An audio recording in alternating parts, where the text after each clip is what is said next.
5G ஆம்புலன்ஸ்ங்கிறத ஒன்று launch பண்ணியிருக்கோம். அதை பற்றி ஒரு ஸ்மால் ஜிஸ்ட் மட்டும் உங்களுக்கு கொடுக்க விரும்புகிறேன்.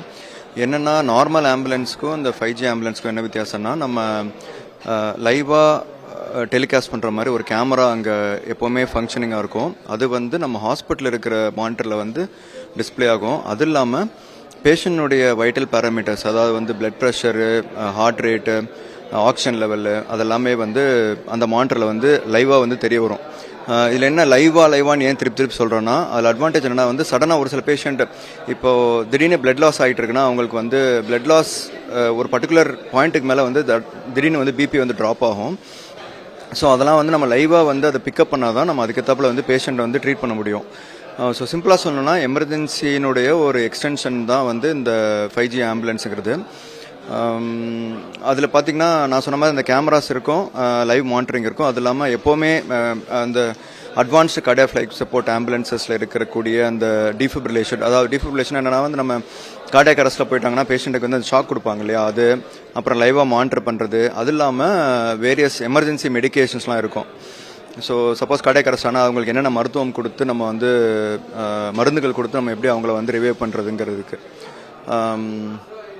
இது தவிர நாங்கள் கொஞ்ச நேரத்துக்கு முன்னாடி டிஸ்கஸ் பண்ணிட்டு இருந்தோம். ஸோ பேஷண்ட் எவ்வளோ சீக்கிரம் இந்த கன்ஜஸ்டட் சிட்டியில் ஆம்புலன்ஸ் சைரன் போட்டு தான் வருது. பட் எவ்வளோ சீக்கிரம் நம்ம எந்த ஏரியாவில் வழியாக எந்த ரூட் வழியாக வந்தால் எவ்வளோ சீக்கிரம் ஹாஸ்பிட்டல் ரீச் பண்ண முடியுங்கிறதையும் நம்ம லைவாக ட்ராக் பண்ண முடியும்.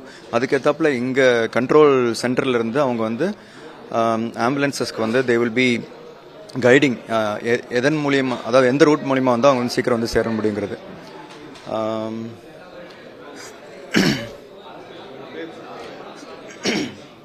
ஸோ நான் டாக்டர் அசோக். நான் இங்கே காவேரி மருத்துவமனை ஆழ்வார்பேட் பிரான்ச்சில் இன்சார்ஜாக இருக்கேன் எமர்ஜென்சி சர்வீசஸில். So I hope this message will be helpful and reach you all so that it can be utilise to the fullest extent. Thank you. So நம்ம இன்னைக்கு லான்ச் பண்ண 5G டெக்னாலஜி காவேரி ஹாஸ்பிட்டல் ஒரு 30 ஆம்புலன்சஸ் சென்ட்ரலாக மேனேஜ் பண்ணி அதோட ரூட்டை எப்படி track பண்ணுறோம், arrival time எப்படி டிசைட் பண்ணுறோம், இப்போ ஹாஸ்பிட்டலுக்கு வரதுக்கு முன்னாடி டாக்டர்ஸ்க்கு தேவையான இன்ஃபர்மேஷன், பேஷண்ட்டை எப்படி ஸ்டெபிலைஸ் பண்ணுறோம் அப்படிங்கிறத நம்ம இப்போ எக்ஸ்பிளைன் பண்ணோம். ஸோ இப்போ இவங்க கேட்ட கொஸ்டின் படி இதனால வேற அடிஷ்னல் பெனிஃபிட் எப்படி இதை நெக்ஸ்ட் லெவலுக்கு கொண்டு போகலான்னு பார்த்தீங்கன்னா, இப்போ ஆம்புலன்ஸ் போகும்போது தே அஃப்கோர்ஸ் யூஸ் சைரன், ஃபாஸ்ட்டாக போவாங்க. அந்த டிரைவர்ஸ் நல்லா ஃபாஸ்ட்டாக ஓட்டுறதுக்கு ட்ரெயின் பண்ணி இருந்தாலும் Chennai city traffic police traffic சிக்னல்ஸை இந்த 5Gயோட இன்டகிரேட் பண்ணுறதுங்கிறது ஆல்ரெடி ஒரு டெவலப்டு கண்ட்ரீஸ்லாம் இந்த கான்செப்ட் இருக்குது. ஸோ ஆம்புலன்ஸ் வருது அப்படின்னா அங்கே இருக்கிற டிராஃபிக் சிக்னல் டக்குன்னு மாறும். ஸோ ஆம்புலன்ஸ் போகிறதுக்கான ப்ரையாரிட்டி பண்ணி கொடுப்பாங்க. ஸோ ஆம்புலன்ஸ் ரீச் ஆகிற டைம் இன்னுமே குறையும்.